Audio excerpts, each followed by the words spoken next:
wabarakatuh. Halo anak-anak, bagaimana kabar hari ini?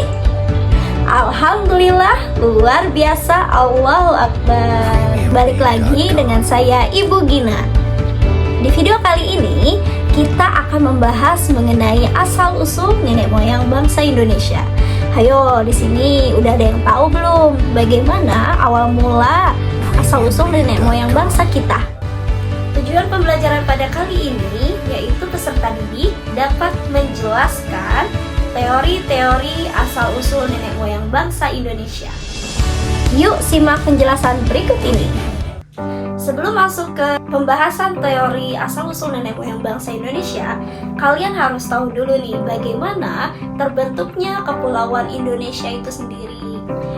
Kepulauan Indonesia terbentuk sekitar 60 juta tahun yang lalu, di mana itu merupakan bagian dari samudra yang sangat luas yang hampir meliputi seluruh bumi. Nah, lempeng apa sajakah yang membentuk Kepulauan Indonesia? Jadi, ada 3 lempeng yang membentuk Kepulauan Indonesia, yaitu yang pertama ada lempeng Indo-Australia, yang kedua ada lempeng Pasifik, dan yang ketiga ada lempeng Eurasia. Lempeng-lempeng tersebut saling bertemu pada zona tumpukan yang disebut sebagai zona subduksi. Pergerakan lempeng-lempeng tersebut mengakibatkan daratan terpecah-pecah. Benua Eurasia menjadi terpisah-pisah satu dengan yang lainnya. Sebagian di antaranya bergerak ke selatan membentuk Pulau Sumatera, Jawa, Kalimantan, Sulawesi, serta pulau-pulau di Nusa Tenggara Barat dan Kepulauan Banda. Hal yang sama juga terjadi pada benua Australia yang sebagian pecahnya bergerak ke arah utara membentuk Pulau-Pulau Timor, Kepulauan Nusa Tenggara Timur, dan sebagian Maluku Tenggara. Pergerakan pulau-pulau hasil pemisahan dua benua tersebut telah mengakibatkan wilayah pertemuan tersebut menjadi sangat labil, sehingga prosesnya itu berlangsung selama puluhan juta tahun yang sekarang sudah menjadi Kepulauan Indonesia saat ini. Selanjutnya kita akan membahas mengenai teori asal-usul nenek moyang bangsa Indonesia. Nah, nenek moyang bangsa Indonesia itu sebenarnya siapa sih? Oke, jadi nenek moyang bangsa Indonesia itu adalah salah satu manusia purba Homo sapiens, di mana Homo sapiens ini adalah manusia modern. Sebelum adanya Homo sapiens masuk ke Indonesia, sebelumnya itu ada manusia purba Pithecanthropus erectus, serta Homo jacensis dan Homo floresiensis, di mana Pithecanthropus erectus, Homo jacensis dan Homo floresiensis ini tidak bisa menyesuaikan lingkungan, sehingga mereka punah. Nah, sebenarnya ada 4 teori yang menjelaskan asal-usul nenek moyang bangsa Indonesia. Teori yang pertama itu ada teori out of Africa, di mana menurut teori ini nenek moyang bangsa Indonesia itu berasal dari Afrika atau berasal dari tanduk Afrika. Tanduk Afrika itu mencakup negara Somalia, Ethiopia, Eritrea, dan Djibouti. Menurut teori ini, mereka menyebar ke penjuru bumi kurang lebih 200.000 tahun yang lalu, baik melalui jalur laut maupun melalui jalur darat. Mengapa mereka keluar dari Afrika? Diduga kuat, migrasi mereka keluar Afrika itu dikarenakan adanya kekeringan yang sangat parah, sehingga menyebabkan krisis pangan. Ada 2 rute persebaran dari teori ini. Yang pertama itu ada rute selatan. Rute selatan itu meliputi sepanjang jalur pesisir India, kemudian ke Tiongkok, hingga ke Nusantara dan Australia. Yang kedua ada jalur utara, di mana jalur ini melewati lembah Nil, kemudian Sinai, lalu menyebar ke Eurasia. Dengan rute tersebut, manusia Afrika ini bisa menguasai kurang lebih setengah dari belahan bumi, mulai dari Formosa, Taiwan, menuju Indonesia. Teori out of Africa ini diperkuat oleh temuan DNA yang menunjukkan bahwa sebagian besar proses evolusi itu berlangsung di Afrika.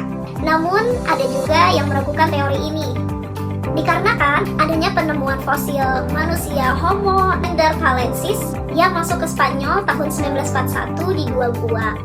Teori yang kedua itu ada teori out of Yunan. Menurut teori ini, nenek moyang bangsa Indonesia itu berasal dari Yunan Tiongkok.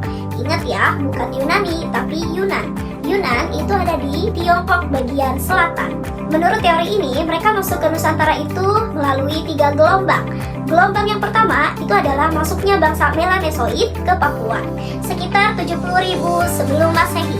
Gelombang kedua itu adalah masuknya bangsa Proto-Melayu atau Melayu Tua. Bangsa Proto-Melayu Tua masuk ke Indonesia itu sekitar 1500 sebelum Masehi melalui jalur darat maupun jalur laut.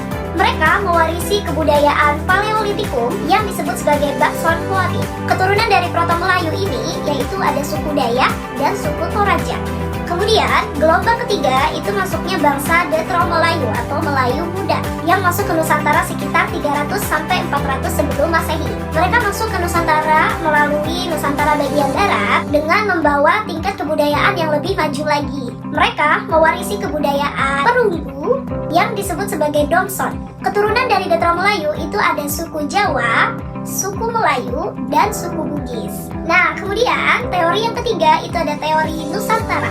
Nah, teori ini menyatakan bahwa nenek moyang bangsa Indonesia itu berasal dari Nusantara atau Indonesia itu sendiri. Pendukung teori ini menyatakan 2 alasan. Alasan yang pertama, bangsa Melayu itu telah memiliki peradaban yang tinggi sehingga tidak memerlukan yang namanya migrasi maupun kedatangan dari bangsa lain. Alasan kedua itu adalah ditemukannya banyak fosil manusia purba di Indonesia. Menurut teori Nusantara, keturunan dari bangsa Indonesia ini adalah dari keturunan Homo soloensis dan Homo wacakensis yang sebelumnya itu telah berevolusi secara berturut-turut dari Meganthropus paleojavanicus dan Pithecanthropus erectus. Ketika Nusantara ini dimasuki oleh ras pendatang baru, Homo wacakensis dan Homo soloensis ini tidak punah, tetapi mereka melebur dengan cara saling mengawin dengan ras pendatang baru, sehingga menghasilkan manusia Indonesia yang sekarang. Teori yang terakhir itu ada teori out of Taiwan, di mana menurut teori ini, nenek moyang bangsa Indonesia itu berasal dari Taiwan. Hasil analisis menunjukkan bahwa induk bahasa-bahasa yang digunakan oleh suku-suku yang ada di Indonesia ini berasal dari bahasa Austronesia,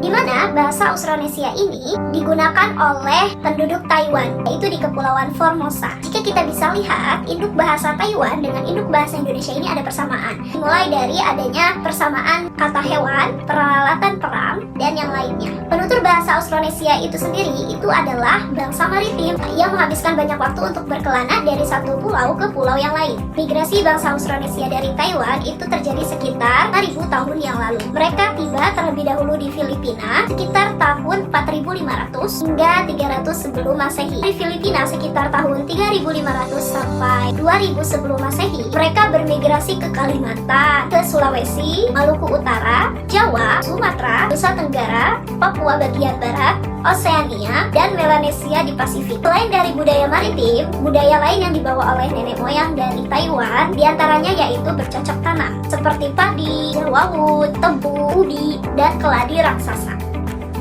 Oke, mudah-mudahan sampai di sini paham ya bagaimana asal-usul nenek moyang bangsa Indonesia. Mungkin itu saja yang bisa disampaikan. Semoga kalian paham. Terima kasih. Assalamualaikum warahmatullahi wabarakatuh. Bye-bye.